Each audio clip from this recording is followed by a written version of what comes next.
and market intelligence at a trade show or a conference. You know, when you might look at the images on this particular slide, I'm sure you can probably do some self-reflection over having been in a crowded exhibit hall like that or a crowded conference environment like that yourselves. Probably many of you have been to one recently or have one coming up. I was really humbled by the reaction that this particular topic got on LinkedIn. And I think what it is basically telling me is that this topic is an important one to literally dozens, if not hundreds of people. And it's truly my honor to bring you two gentlemen who are experts in this particular intelligence application here today, John Thompson and John Westberg. Welcome. JT, you want to take a minute to say hello? Yeah, thanks, Derek. Hi, everyone. My name's John Thompson. I'm Chief Research Officer here at Aurora WDC. I'm based in Atlanta. I've worked in the intelligence field for almost 30 years as a human intelligence or human specialist. I've been with Aurora for 17 years and been running trade show and conference intelligence operations since the mid 1990s.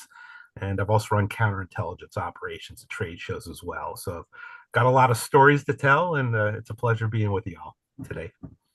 We'll keep JW. most of those stories as benign as possible, right, JT? But Of we'll course. go into some fun areas. Yep. JW, welcome. Thank you for being here. Say hello. Yeah, thanks, Derek. Hey, everybody. John Westberg. I'm Director of Market Insights here at Aurora WDC. Been here for about 6 years. Previously worked in a variety of intelligence roles for a Fortune 500 company. Much less experience at trade show intelligence than JT, but I got to learn from him, the master in the field, and I'll be kind of assisting him as he walks through the presentation today. Nice to meet everybody. That's great. I think that my opening remarks are going to be brief. Who is this presentation for? Really, my dear old dad, God rest his soul, used to tell my brother Eric and I this as kids. Nothing happens until someone sells something to someone. And when you go to a trade show or a conference, oftentimes you're there to pitch the next great product or the next great hybrid product service offering that your company might be coming out with.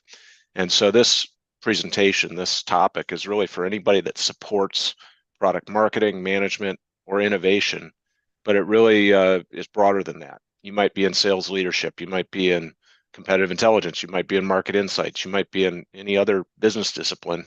I would argue even finance geeks like myself, if you don't have a product to sell, you don't have much of a finance operation to run either. So I think that this particular topic is far-reaching. If you don't know somebody that's has a directly relevant connection to this topic, odds are good you'll find some new friends on today's topic and today's webinar as a result of that. So we're going to get into really kind of 4 key areas: how to structure your intelligence gathering plan, what information should be collected in advance at the conference and after the event, some advanced methods and tips for success, and then some counterintelligence strategies, as JT mentioned. There are a number of ways that you can go on both the offensive as well as to create some defensive maneuvering. When you might be representing your own company's products at a trade show or a conference coming up. I still believe, I've been doing this since '03, that trade show intelligence can do a number of things for your intelligence operation. Number one, it can be a great way in which to put a stake in the sand and say, I'm going to CES in January. I'm going to go to the major medical conference that covers my industry. And that is going to be the point in time when I'm going to launch a more dedicated, more intentional competitive intelligence effort. Secondly, it can be a tremendous, what I call time to value on your intelligence collection activities and intel yield, because you have all these great sources, and it's a target-rich environment is the name we often give it in the industry. You have an opportunity to do it all in one place and at one time. JW, I know kind of as our color commentary analyst here today, you might have something to add to this one. Yeah. The other thing I'll add to that, as JT mentioned, or I'm sorry, Derek mentioned, we have too many Johns on the call. It really is also super efficient. So, if you imagine trying to scope out a project where you're going to talk to 50 different people out in the field among your competitors or vendors, how long that could take, how much resources and how much money and time, whereas you can do that at a trade show in 8 hours. So it's extremely efficient, a lot of low hanging fruit, and people are there to talk. So you don't really have to worry about how you're going to get people to talk to you or how you're going to get time with them. So it's a really efficient, really, I think, kind of a table stakes way to do intelligence. That's great. So, John Thompson, you're our play-by-play analyst here today. Anything on this slide before we move on? No, let's do it. Let's move All on. right, let's get down. When you think about how you get started with something like this, how do you put your actual plan in place, JT? What do you have for the audience today? Yeah, so a lot of information can be collected at trade shows and conferences, as Derek and JW just mentioned. But if you're dealing with a large list of competitors, a large list of questions, you're going to need to have what's called a collection plan in place. And a detailed collection plan becomes super critical if you're running a team of collectors at a trade show, which is what we call a quarterback operation. In an ideal world, you really need to start this process at least 4 weeks prior to the event because a lot of work goes into the planning phase, especially if you're running a team. Determining the information you need is probably the most critical step in this process. You're doomed to failure if you don't properly iron out exactly what it is you're needing to collect at the event. And when dealing with a large list of exhibitors and questions, prioritization also becomes critical, especially if you're going it alone as a solo collector. So you need to be pushing back on your stakeholders. Why do you need this information? How are you going to use it? Is it must have? Is it nice to have? You also need to consider who will you be targeting at the event? What types of sources? What types of companies? The answer to this question is going to help you to map out where you need to be and when. You also need to think about who's going to be getting it. Will you just be collecting at the event yourself? Are you going to have maybe a team of your trained colleagues collecting? Or will you be calling in a professional third-party vendor to assist? The where question, intelligence collection at trade shows and conferences extends well beyond the exhibit hall. Some of the biggest jackpot collection efforts I've ever gotten have been during cocktail hours and late nights at the hotel bar. So you need to think beyond the exhibit hall for collection opportunities. When scheduling becomes very important. If you're flying solo, you're going to need to consider juggling attending sessions versus collecting on the exhibit hall. When running a team, you need to tell them when and where they need to be. And the how, what am I going to say when I walk into that company's booth? What's my approach going to be? How am I going to try to build a quick rapport with that sales rep?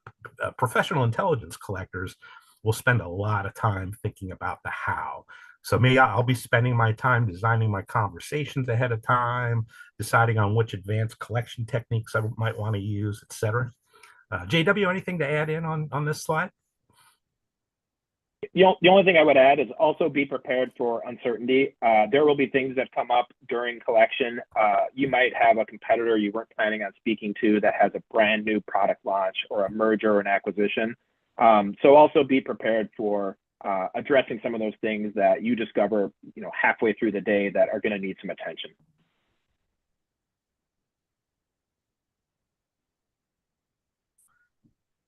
As Derek had mentioned, trade shows and conferences are what we call a target-rich environment. You're dealing with all the key industry stakeholders being in one place over the course of several days, which enables you to collect a ton of information during that consolidated time frame if you plan it out right. On the competitor intelligence side, I need to emphasize before you go and collect anything on your competitors, you really need to check your company's internal policy when it comes to conducting competitive intelligence. Depending on the industry, you might be prohibited from obtaining things like pricing info directly from competitors. We work with some clients who have some draconian measures in place where their employees are completely banned from talking to any competitor employee under any circumstance. You really need to check on that first. Some competitor items might be difficult for you to collect, but that's also going to depend on the industry, your level of training, and whether or not your competitors might have a counterintelligence program in place. Sometimes items like pricing future plans, or any potentially sensitive things might require the use of a professional third-party intelligence collector or a team of collectors to tackle. Other items like marketing product pieces might be relatively easy to collect. These events are also excellent for collecting market intelligence. And not only the market that you play in, if your company is looking to expand into a new market or industry, then visiting a major trade show or conference for that industry is really going to help you to get the lay of the land very quickly and efficiently. And trade shows and conferences are also a great place for conducting M&A due diligence. I once worked a huge telecom show where I had one target, and it was a big company our client was looking to potentially acquire. And this trade show was chosen because not only was the target going to be there with a huge presence and a lot of people, but their entire ecosystem was going to be there. All their major partners, their major systems integrators, customers, vendors were all going to be at the show. So it was a team of 3 people. We spent 3 full days on the ground really digging up the dirt on this one company. And we got a huge amount of info, and that information helped to influence our client's acquisition decision. And at the end of the day, partially based on the information we collected, they decided not to pursue that acquisition. And they instead spent about $4 billion acquiring this target company's closest competitor. JW? Yeah, this is great, and thank you, JT, for that great example. I would also add to, we tailored this to product and marketing folks, but as JT kind of alluded to, it can really apply to any different area. You might be on a vendor management team, or you might have partners in public relations or customer acquisition or those types of things. So if you're planning on going to a trade show, I would recommend talking to some of your adjacent sister teams on potential topics that they might have, because again, there's a lot of low-hanging fruit there across sort of any functional area of your company, and not just from a competitive lens either. I would only add to this, guys, that this probably is the most obvious thing, but I think it's worth restating. If you're going to include trade show and conference intelligence in your charter for competitive intelligence or market intelligence activities, it's always great to run that type of thing past your friends in the general counsel's office, legal, and make sure that everybody is aware of the activity, understands what the limitations are. Again, that should go without saying, but I'm going to say it anyway here in the open forum. It's always great to make sure you have a good, strong partnership with our friends in legal. So what really, JT, creates a successful trade show intelligence collection plan? What are the component parts? Yeah, so collection planning and management actually has its origin in the government intelligence world, where there are people at the 3-letter agencies who do this stuff on a full-time basis. They're called collection management officers. And collection management, it's an old and time-tested process across many, many decades. And it really starts with the most important component, determining the intelligence needs of your stakeholders, and then converting those needs into what we call key intelligence topics and key intelligence questions, or KITs and KITs or KIQs. From there, you're coming up with a collection plan to figure out how and where you're going to collect it. And then you're coordinating that collection effort if you're running a team, where you're issuing each team member their tasking orders, which is going to tell them, where they need to be, where they're going to be going, what they're going to be collecting. You're evaluating the information coming in during the course of the event. You're doing a gap analysis to figure out what still needs to be collected, what's already been collected, where are the gaps, where do we need to focus our collection efforts on day 2 or day 3 of the show. And then you're updating that collection plan from there. And there's an old military saying that goes, no plan survives first contact with the enemy. And believe me, the same holds true with your trade show collection plan. You spend a lot of time at the beginning planning things out very intricately, but that plan is going to change. It's going to be constantly changing and morphing throughout the course of the show. So your collection plan is actually sort of a live document. It's continuously and changing and constantly change. It's a changing cycle, which is why it's important to have someone to help manage all of this. JW? Yeah, you touched on something I was going to add, but you covered it, which is having someone that manages that. And I would say that applies to not just the quarterback of the team, if you have a large team, but everyone that's involved, including your stakeholders, which is clearly defining the roles of the people. You might have an executive who's waiting for this report and they're sending you notes all day and it's totally throwing off your collection plan. Before you go to the event, make sure that you've kind of delineated the roles and kind of stated, hey, this is the plan we have in place. We have a little bit of wiggle room, but here's your role in this. Here's my role. Here's the other collector's role. Because too many cooks in the kitchen, if nobody's really making decisions, can make this quite messy. Used to be well known in the like the NFL. Head coaches of these NFL teams would script the first 10 to 15 plays. There was a reason they didn't go further than that, because you knew that when you had contact with the enemy, you were going to have to adjust and react to what the market, what those competitors were throwing at you. Let's keep moving here. It's a pretty complex slide, JT. What's really going on with this one? Yeah, so for complex trade show operations where you're dealing with a huge list of targets, a huge list of questions, and a large team of collectors, your collection plan is going to get very complex as well. And you're going to need someone ideally on site acting as the central coordinator for all this. We call that person the quarterback, and we call these quarterback operations. And the success or failure of a complex trade show operation really rests on the shoulders of that quarterback. It's a critical role. And it's not a glamorous role, though, because having been a quarterback at many events, it's a ton of work. You're spending most of your time locked away in a hotel room during the entire event. That hotel room serves as the war room for the entire operation. And during the course of the event, you're locked in that war room. You're debriefing the collection team a couple times each day at least. You're organizing the findings to date. You're doing a gap analysis. You're updating the collection plan almost all the time. You're prepping client deliverables. You're prepping the daily client briefing that we recommend that you do. You're monitoring secondary information for late breaking news that might need to be tasked to the collection team. And you're also scanning literature and collateral. So it's a lot of work. And on this slide are examples of collection planning templates that we use for quarterback operations.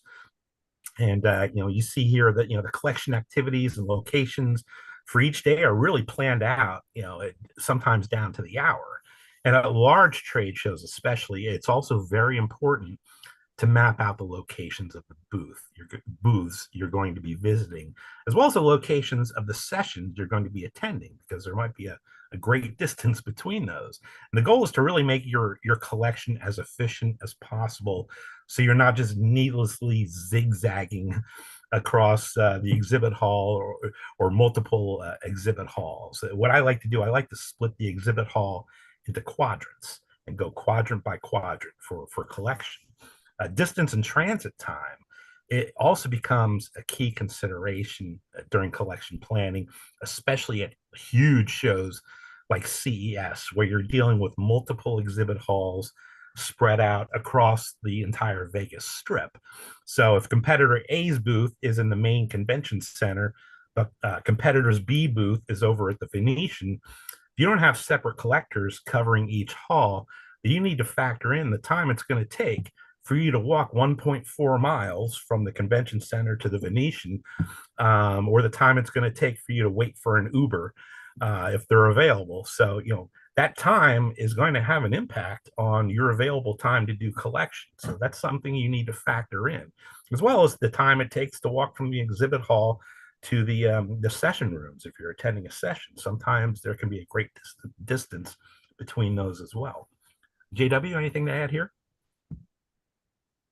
Yeah, you kind of alluded to it, but pay attention to detail during the collection as far as where locations are, how you want to divide things, and also the timing and cadence of if you're going to presentations and if you're going to be going to the trade show itself. Oftentimes the trade show during a break, if there's a lot of presentations, it's really not going to be easy to get people to talk to you. There's going to be lines of people trying to talk. So also make sure you're planning your collection around different events. If there's a really high value source that you need to speak with, you might want to go there during a keynote address or during the lunch break. They'll still be staffing that booth, but there won't be, a bunch of attendees there kind of getting in the way that, you don't want to cut in line for. So attention to detail during the planning process is really important.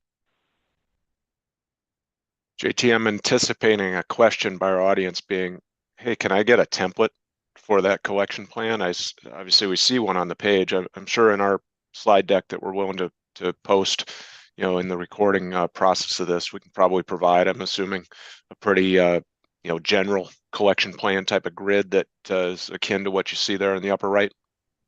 Yeah, I mean, I've got the templates on a different computer, but be happy to show those Cool. or share those. Yeah. Again, I'm serving as the ombudsman of our audience here and just anticipating some of those questions that might be coming. Let's keep moving in the interest of time here. What's next? So we talked about showtime being, a process. You don't just show up and then like, oh, I'm going to do all my work there and then voila, it's done. There's a lot of work before, during, and after. Can you break down this for our audience today and talk about all these different, component parts of this? Yeah, sure. So as you see, there's a lot that needs to be done before the event, which is why it's good to start this process as early as possible, especially if you're needing to recruit and train collectors within your own company, which can take some time, or if you're needing to contract with a third-party vendor and get all that in place. If you're scheduled to attend a show next week and just now you're deciding to do this planning, well, good luck with that. But I also realize, there are going to be last minute kinds of requests. Just earlier this week, we did some trade show collection for a client, and that was a last minute notice. So we had to do a fair amount of panicked scrambling to get that done, but we did it. And then, once you have all that planning during the event, you should always be collecting. That's the number one thing.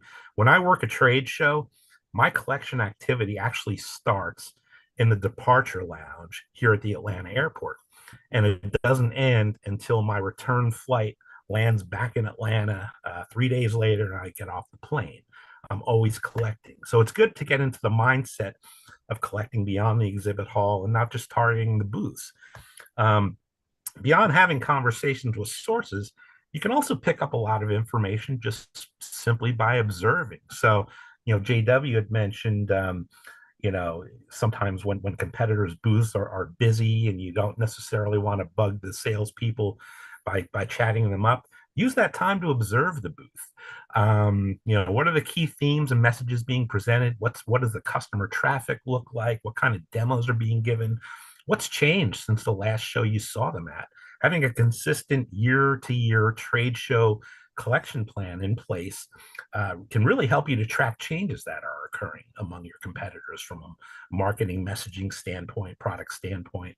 Communication is also important at the event, both with the collection team as well as with your client stakeholders. It's a very good practice to have a briefing at the end of each day with your client stakeholders, just to let them know what you've collected so far, what gaps still remain, what reprioritization may need to take place due to information that's already been collected, what late breaking stuff might need to be added to the scope.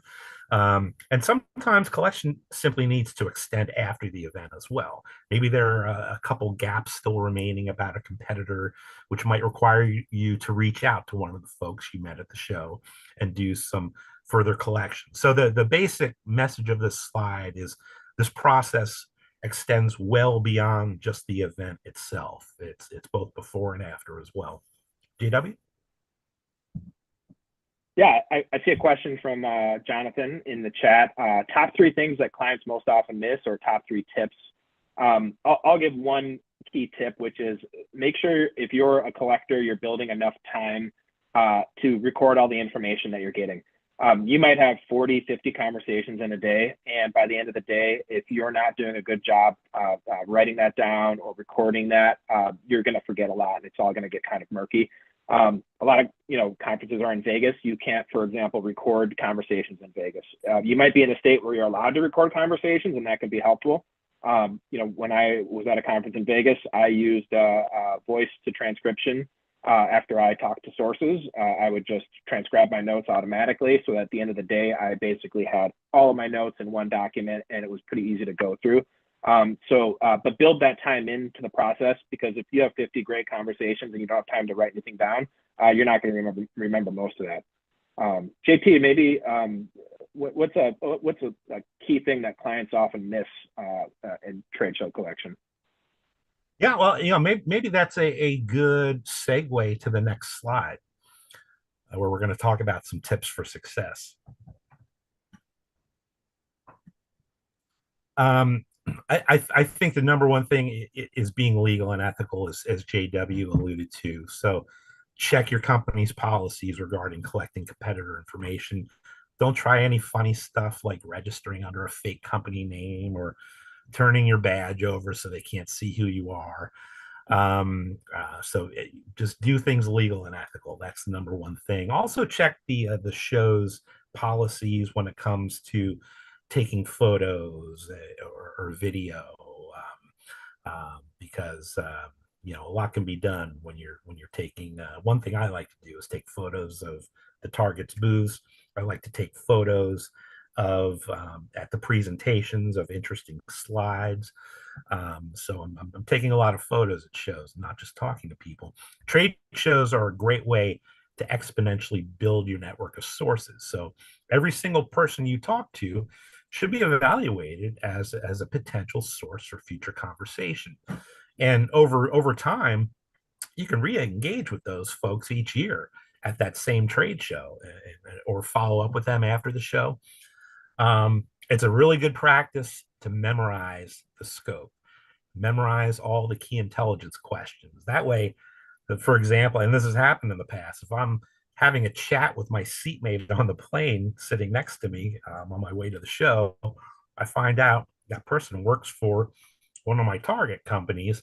Well, it's going to look a little awkward if I have to go fishing for my list of key intelligence questions to figure out what I need to ask this person. If I can burn all that into my memory, it's going to make things a lot more efficient and a lot easier on you. So having a good memory sort of helps when it comes to this kind of work. And collection activities outside the exhibit hall, I can't emphasize this enough. But think outside the exhibit hall. One kind of funny side story, I always take a pack of cigarettes with me to trade shows, because the smoking areas can be a great place to trawl for potential sources. I can easily strike up a chat with someone simply by asking them for a light. And we both already have something in common with each other, because we're both outcast smokers. So, that sort of helps with the rapport building process. So that's one thing that I like to do outside of the exhibit hall, is just check the smoking areas. In certain industries that are vulnerable to industrial espionage, we're going to talk about this a little more in one of the next slides. It's important to know that some companies are going to have active counterintelligence measures in place. So if you enter a booth and all the workers don't give you the time of day, or some of them are harassing you a little bit and making you uncomfortable, that could be an indication that they've received some measure of counterintelligence training. And the last bullet might seem like a no-brainer, but believe me, I learned this the hard way early on in my career, when I would wear dress shoes to trade shows and come home with my feet covered in blisters. And you need to wear comfortable shoes, because you're going to be putting on a lot of miles when you work a trade show.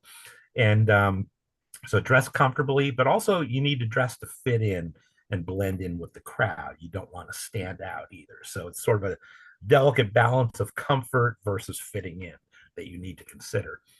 JW, what do you have to add to this? Yeah, we had a couple of questions. There was one question on counterintelligence, which we'll actually address on the next slide here. And a question sort of related to that on what happens if you're discovered collecting at a competitor's booth or with people at the bar. Do you just run away? It comes back to the ethics question, and that's going to happen to you. If you talk to 100 people over 2 days, a few people are going to be suspicious of why you're asking them. If you're not misrepresenting who you are when you're having those conversations, it's not a problem. I go in and I say, hey, I'm here. I'm researching the industry. I want to see what you're showcasing. You're not asking oftentimes for something that's a trade secret. That would be unethical. You're not, having them, give you information that's not publicly available yet if they're not a publicly traded company or something like that. So, if somebody says, I'm not comfortable talking to you, say, oh, I appreciate the heads up. Wasn't interested in other than seeing what you're showcasing here at the event. It's really not a problem. In fact, the last conference I was at, I was underwhelmed by how much counterintelligence there was. I was almost shocked at how open people were. I was expecting more pushback. So if you're seeing no pushback, that's actually probably more unusual than having a few folks that are saying, I don't want to talk to you. But again, go into the conversation honest. I don't ever go up to somebody and say, hey, I want to buy your product. Like, how much does it cost? Because that would be misrepresenting why I'm there. And then there was another question on the best way to relay information back to the stakeholder client. JT kind of touched on this in the last slide. During the event itself, you do not want to get bogged down in complicated reporting and fancy PowerPoint slides and all those things. Generally, at the event, we send out the key highlights for the main key intelligence topics you're looking at in the body of an email, or throw it in a Word document. And really just kind of get as much information out there, and then hold a call with those stakeholders. So any sort of breaking news or product launches or something that's really unusual that you learned, you can deliver that the day of the event. So we like to do that at the end of the day of each day of collection.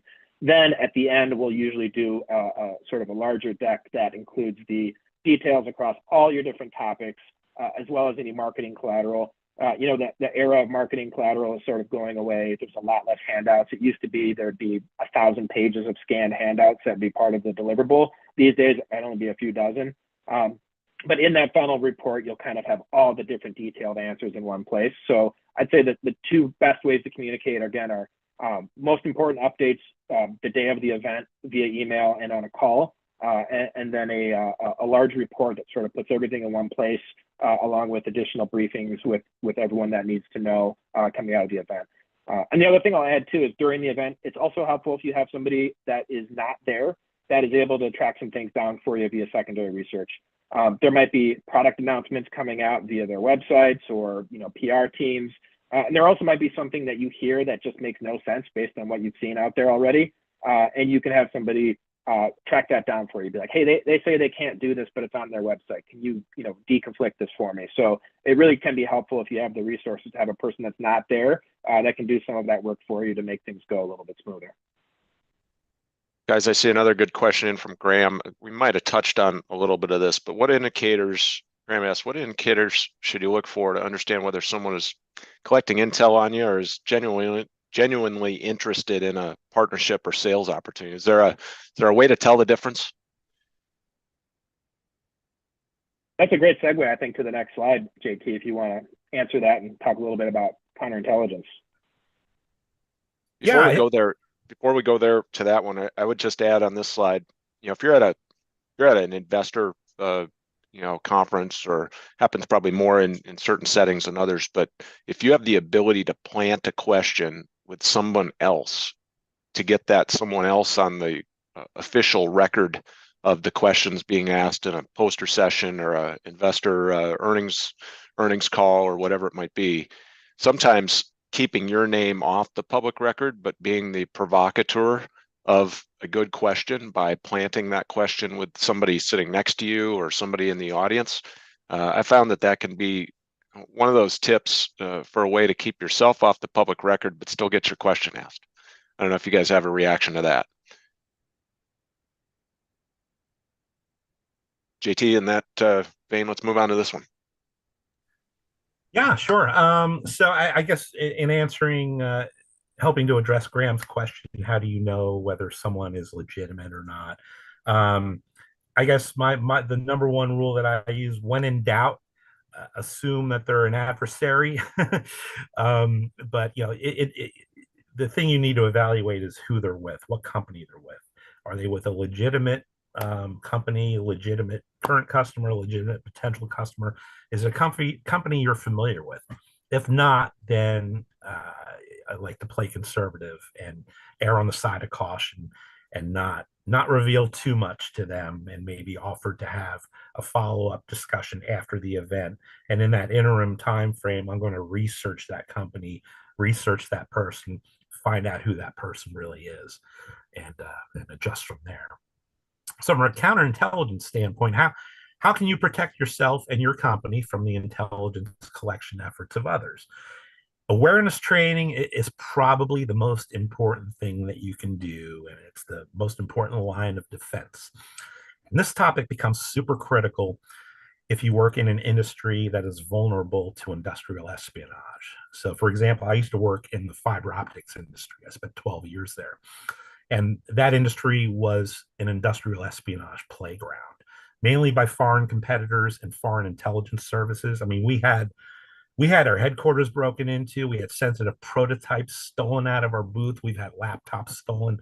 But our traditional competitors were also very aggressive in their collection activities. So, as part of our counterintelligence efforts at trade shows, we would have a mandatory all hands on deck awareness briefing for everyone who is going to be on site at that event, including and especially including the CEO and the entire executive team, who are especially vulnerable and who are especially being targeted for intel collection.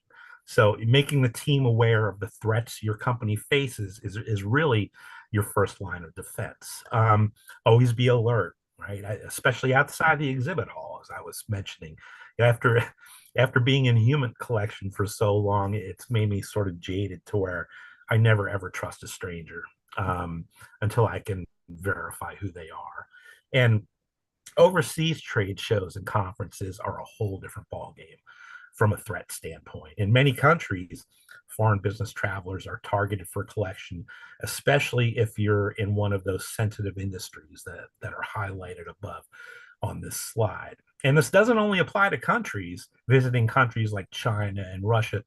It applies to countries who are friendly to the US as well. So let's just say if I was still working in the fiber optic industry and I'm scheduled to travel to Paris to attend a fiber optics conference over there, I'm definitely not going to be having any sensitive conversations or business related phone calls in my hotel room. And when I leave that hotel room for dinner, my laptop is coming with me. My laptop's going to be super glued to my side the entire time I'm in country. Better yet, I'm not going to bring a laptop with me, and my laptop never leaves the country. That's sort of the best practice when dealing with overseas trade shows and conferences. So, some things to be aware of. Your company is likely being targeted. You just need to figure out, who might be targeting you, how critical that threat might be, and what you can do to to address that. JW?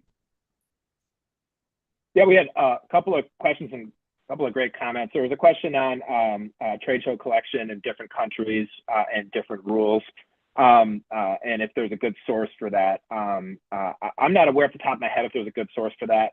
That's an example though where use your legal teams to help you instead of hinder you. As you're kind of talking about what's ethical and what's not ethical. If you're going to a country you're unsure of the rules, that's what they're there for, and I would recommend that. And also, it goes without saying, and we'll kind of touch on this a little bit more on the next slide on virtual conferences, but make sure that you're reading the rules and regulations that you're agreeing to with the conference person that's hosting that, because they might have some different regulations than you're expecting to say, like, hey, we don't allow photographs, or we don't allow competitive collection, or those types of things. So as you're doing the planning process, you definitely want to be covering those ethical and legal issues, because at the end of the day, ethical and legal is maybe the most important thing that you want to adhere to. I'd also throw out there, beyond ethical and legal, don't do anything you're not comfortable with. So an example, and we kind of talked about this earlier, is when I'm collecting at a conference, I feel bad if I'm getting in the way of potential customers that those people might have. Maybe I have too much empathy, but so I won't go and cut in front of a really eager buyer to go talk to a salesperson at a booth. And that's where I would go when it's less busy or during the lunch break, et cetera. So don't do anything you're not comfortable with. Definitely don't do anything illegal, and definitely don't do anything unethical. Apply that across really anything in the CI world. but especially trade show intelligence. But at the end of the day, people are there to showcase what they want the market to know about. And oftentimes, even if they know, I've had people scan my badge and say, "Hey, you're a competitive intelligence professional," and I say, "Yep," and they say, "Well, here's what our new offering looks like." It's out there in the market. They want people to know. Competition is good. So a lot of people really, depending on the industry, aren't really too concerned with collectors there. Again, you're not asking them to tell you what they're doing wrong and what's not going well, because they're probably not going to tell you that anyway. They're going to tell you what they want to promote. I think on that segue, Rich Caldwell had a great comment too on using reporters that he's befriended to ask questions for you. That's a great idea. I love that, Rich, and I'm not surprised to hear that from a seasoned veteran in the space like you. And it also goes without saying, talk to some of those folks that are visiting those booths to get their perspective on what they saw. Maybe there's this new product and you're skeptical of it. Talk to some of their potential clients there that they just met with to see if they're skeptical as well, or get some additional flavor from other types of sources, or leverage other people there other than just directly speaking to the folks that you need to talk to. I think what Chad Eng puts into the chat, I like to suggest people don't put competitive intelligence on their business cards or their LinkedIn profile, since it's going to trigger people to go do some research on them. He says the downside of that is hard to get noticed if you are ever in the market for a new position. Any reaction to that, guys? Chad, I'll hire you in a second. So don't worry about that. No, I agree with that. I err on the side of really just being honest, though. I'm not going to walk into a really close-hold industry conference as a collector, knowing that I work for a competitive intelligence firm. That's where we would probably use a specialist in that space, who isn't a competitive intelligence firm director. So there's a lot of different ways to do that, but definitely keep an eye on your public profile, and I think monitoring your LinkedIn is extremely important in these events, because these days they scan your badge and your LinkedIn pops up right away. That's almost the norm at every single conference. What do you have to add, JT? JW, I think you summed it up perfectly.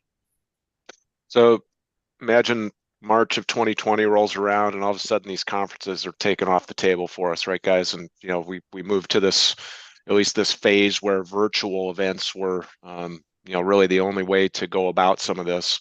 We put this slide deck together, folks, actually without this slide in it. We had some reactions from some friends.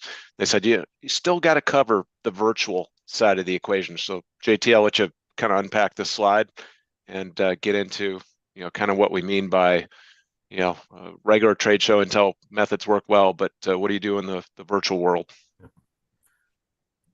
Yeah, thanks, Derek.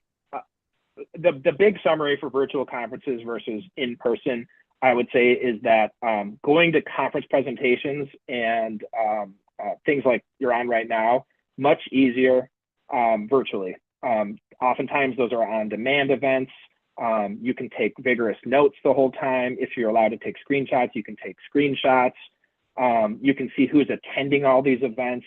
It's great for going to a series of different presentations, especially if your competitors or if people you're interested in are out there, doing keynote or breakout sessions. And you also have a captive audience during breakout sessions. So if you can sign up for a breakout session, it's really great from a virtual conference. The downside is the trade show part, which can be the most fun and I think impactful part of a live trade show. Virtual trade show collection is extremely hard, if it's even possible. Some of you have probably been to a few events where you have sort of trade show booths virtually. You have to sign up for those. You have to wait in a queue. It's just not a very conducive place to have an open conversation and ask questions. You're kind of stuck in a little breakout room with them, and it can be very awkward. There's also very limited interaction. There's no, like, I don't smoke, but JT's out in the smoking area. Maybe I'll talk to people at the bar. There's none of that. It's really hard to get outside of the key presentation to get conversations with people, especially private conversations. And it goes without saying, people aren't very engaged online. There might be 200 people watching a presentation and only 30 of them are actually paying attention and the rest are not paying attention. And then logistical planning will vary. And it also can be hard to know what it's going to look like in advance. You don't know what platform they're going to be using oftentimes until the day before or even the day of. You don't know what breakout sessions look like.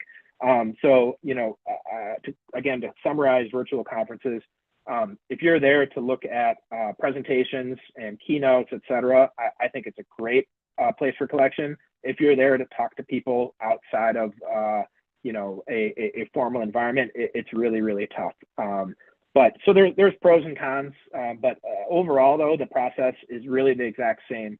Having a collection plan, understanding logistics, understanding what you can and cannot collect, et cetera.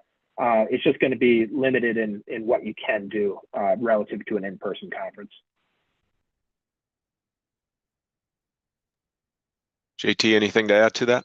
Yeah, I guess having spent most of my career doing the in-person aspect of trade shows and conferences, especially when COVID hit, we started doing coverage of virtual conferences. I've been I was always a little underwhelmed, comparing what you're able to collect at a physical trade show versus what you're able to collect virtually.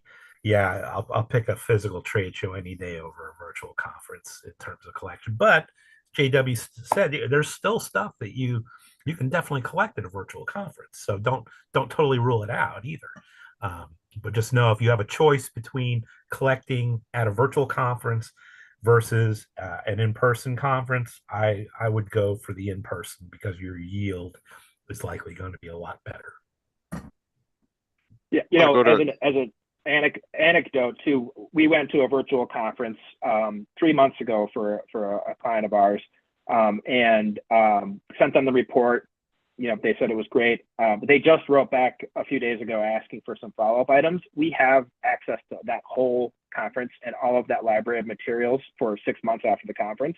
So we're able to do that follow-up, rewatch the presentations, find out who was there, what they said, what was interesting. So that's something that's going to be really impossible. So that's an example that I really saw the benefit of doing it virtually because again, we have access to those materials for so long. I'm going to go to a question that we got actually a couple weeks ago when we announced this session from Vayam Argawal, who I don't think is on the call, but I still want to address this question here. What are some effective strategies to collect competitive intelligence without trade shows or conferences? Elite institutions use expensive competitive intelligence databases. Can you suggest any way for small consultants to compete? I guess my answer to that, and I'll let you guys react, would be network. I mean, you're always going to have a network of knowledgeable sources. Get out there as small consultants, and see who in your network knows what about certain topics, and you might ask for referrals to other sources who are more knowledgeable than that person might be, and just network the hell out of that whole equation. JT, anything? Then we'll go to JW on that question. Yeah, I couldn't have said it better, Jada. Derek, it's all about networking and using your network of sources, and don't just wait until the next trade show to collect either. You can reach out to people that and collect information in the interim. So yeah, it's all about networking and building that network of sources over time. Each trade show you attend, if you haven't talked to at least 50 people, then you're doing something wrong. So that's 50 people at least that you can add to your network of sources, and it becomes up to you to develop those relationships and nurture them and keep them going. At the end of the day, in the long run, it pays a lot of dividends having a big source network in place. So network, as Derek said. Yeah, and it's also, I would also add to that too. You might have a huge network of people, but there might be just 3 or 4 individuals that can answer the bulk of the questions that you have.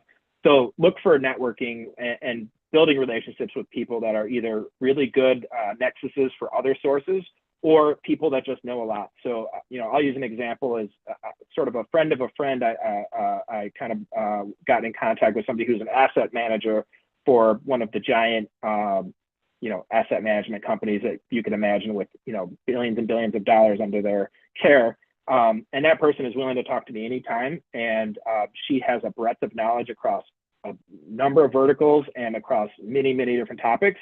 And works for a huge company that has a lot of insights. So, and that's not a competitor. That's just somebody who's out there, but they're attending analyst meetings with all sorts of publicly traded companies. And they really have a pulse of what's going on in a couple of different industries. So, you could have one or two sources that can provide you a ton of information and also refer you to others. So, finding those sort of unicorn sources or people that you can talk to is really efficient too. So that you're not out there, sending 40 LinkedIn requests a week just to get one person to talk to you. Find those really good sources and build a friendship with them is what I would recommend. That's a great segue to our final real slide in this deck. And I'm actually going to go in reverse order here. I think we've taken all the questions that are in the queue, but keep feeding them to us, guys. Eric, Jason, if there are any other ones that I've missed. So of course, Aurora as a professional intelligence agency, we could talk with you if you're strapped for time or resources and you need a certain event covered. We'd really love to talk with you about how we might be able to help you with that. That's not the intent. We're not here to sell you something.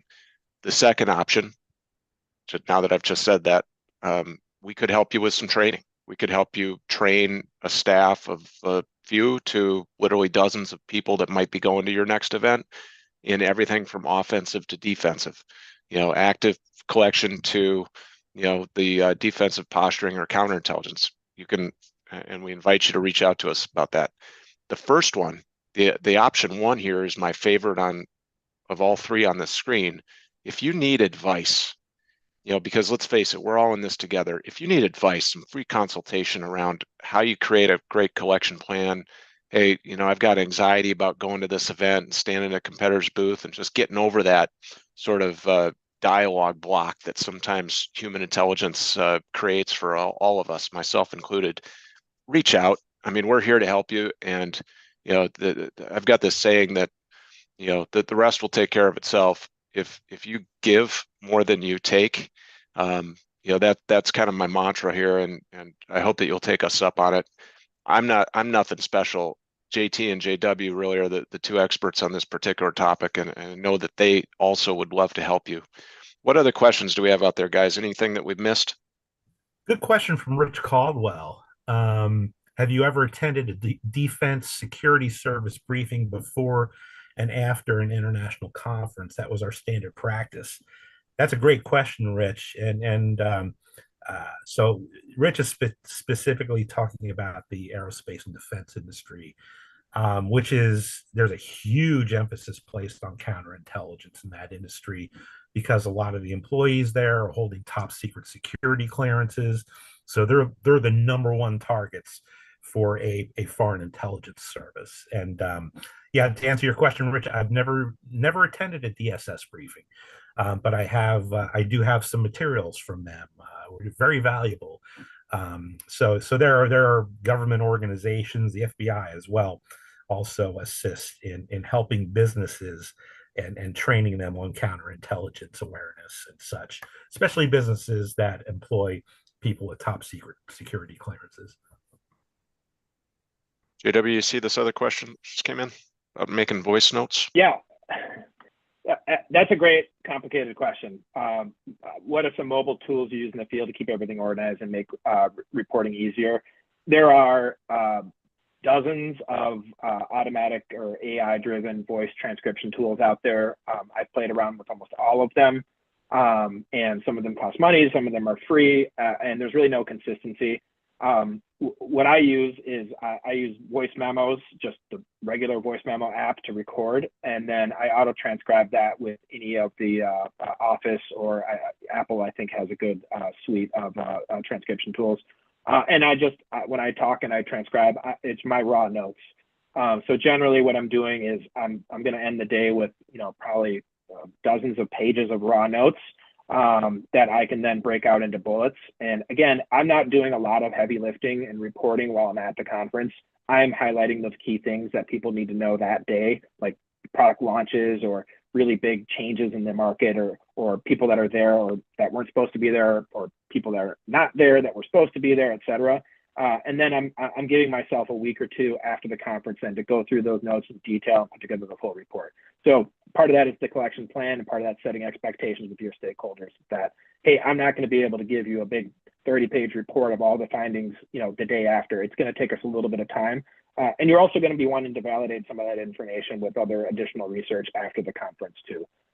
So play around with whatever tool you like best. Like I said, I think I tried 10 different tools and I ended up just defaulting to the Office Suite because the transcription there seemed to be the most accurate. So we offer you, JT, jump in if you have anything to add to that. We offer you our emails. Again, if we can help, even if it never leads to us having a financial transaction whatsoever, reach out to us. We're here to help you. I'm getting after this series, coming up, and I intend to do one of these every month over the next 12 months. So, I've already got the next one scheduled, actually. So if you registered for this and have the registration link, I'm told that you should be getting information about the upcoming series. December 14th, it's a Thursday at 1 p.m. Eastern Time. I'm really excited about this one. How to monitor current competitor activities and strategies. Doing this one a little bit differently. So I've got an internal Aurora expert, one of my great senior analysts, Danny LaFontaine, who I know is on the bridge today. He's joining. He's going to be playing JT's role as play-by-play analyst. And then I've got one of my longest running friends in our space. Her name is Zena Applebaum, also happens to be from Canada. I don't know that I intentionally did that, but that's how it worked out. So Zena's going to come in, provide some color commentary on this topic. So please mark down Thursday, December 14th at 1 p.m. Eastern for the next one of these. I've already got some content and development for January, February, and March. And if you scan that QR code that you see on the screen, I'm told that will take you to a way to register for the entire series if you haven't already had that happen for you.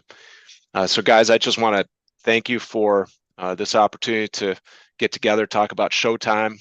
But I've got a saying here with regards to the mama mentality. It's just a constant quest to be the best version of ourselves. And you help make me better. JT, you've been doing that for 17 plus years, JW for over 6 now. And it's just been a real treat and honor to moderate and join you guys here on an important topic around how trade show and competitive intelligence collection can set you up for success. Any parting words for the audience? JT, you want to go first?